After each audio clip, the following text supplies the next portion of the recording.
Nama Lo Keng Hong pasti sudah tidak asing lagi bagi semua investor di Indonesia. Beliau adalah seorang investor individual yang kini merupakan pemegang saham terbesar kedua di Petrosi. Beliau juga menjadi pemegang saham terbesar di Gajah Tunggal. Pak Lo juga merupakan salah satu pemegang pengendali di saham-saham grup MNC seperti Global Mediacom (BMTR). Pak Lo mulai investasi saham di umur 30 dan katanya baru mulai menghasilkan profit 5 tahun kemudian. Sempat menghadapi krisis pasar saham 1998 hingga portfolionya turun 85%, kini beliau sudah menjadi legenda pasar modal Indonesia dengan menjadi triliuner yang namanya tercatat di banyak perusahaan publik sebagai salah satu pemegang saham individual terbesar. Saya suka mendengarkan pengalaman-pengalaman beliau saat dulu baru mulai di pasar saham karena sangat menginspirasi dan memberikan semangat untuk terus yakin investasi saham. Pak Lo menurut ceritanya berasal dari keluarga yang kurang mampu sampai sempat tidak bisa melanjutkan ke jenjang kuliah karena kekurangan dana. Akhirnya Pak Lo bekerja di Bank OEB atau Overseas Express Bank. Kalau tidak salah ini adalah salah satu bank milik Tommy Soeharto. Saat itu Pak Lo bekerja sebagai pegawai tata usaha. Gaji yang diterimanya digunakan untuk membiayai kuliah di malam harinya setelah bekerja. Sekitar 10 tahun bekerja di bank ini, Pak Lo keluar dan di sekitar tahun 1991, Pak Lo bekerja di Bank Ekonomi dan menjabat sebagai kepala cabang. Akhirnya beliau memutuskan untuk menjadi full-time investor di usia 37 tahun. Cerita yang menarik perhatian saya adalah historis Pak Lo di saham UNTR yang dibelinya saat krisis moneter 1998 yang lalu. Saat itu terjadi crash pasar saham yang sangat dalam. Pak Lo bercerita kala itu kekayaannya sampai turun 85%.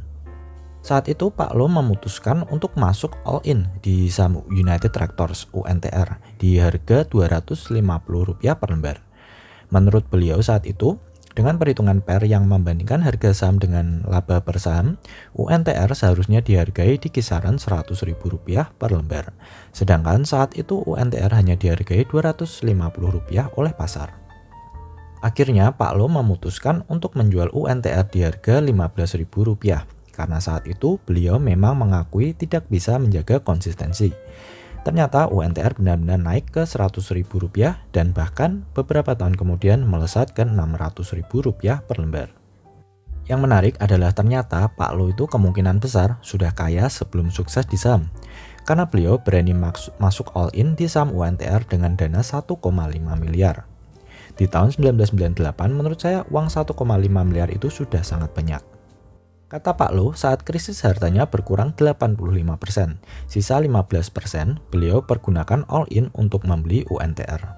Artinya, Pak Lo sebelum terjadi krisis 1998 sudah memiliki portfolio senilai 10 miliar.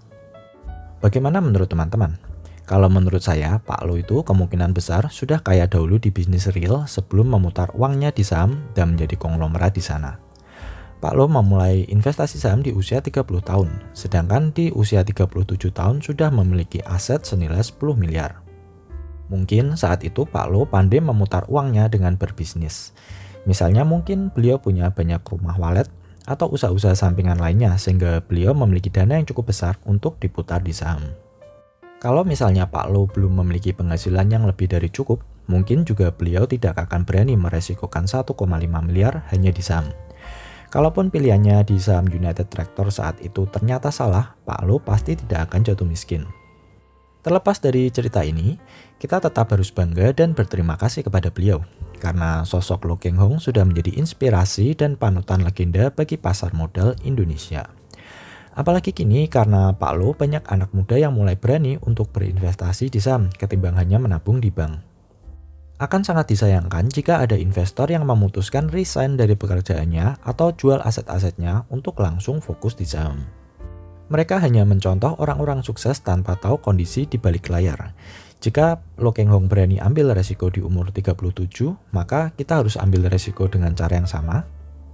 Jika Pak Lo waktu itu tidak memiliki backup finansial yang kuat, mungkin beliau juga tidak akan berani ambil resiko di saham.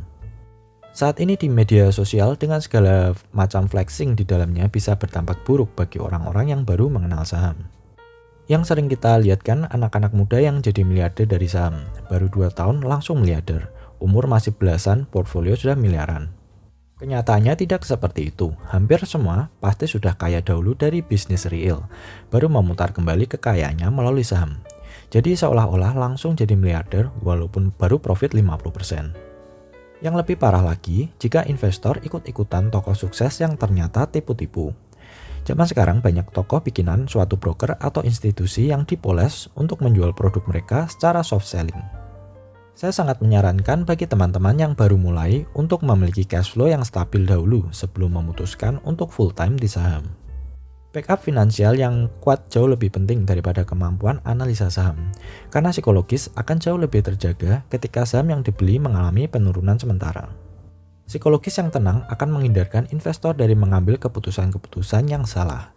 Jangan langsung full time di saham jika belum memiliki kondisi finansial yang solid. Gunakan instrumen saham sebagai kendaraan untuk menggandakan kekayaan.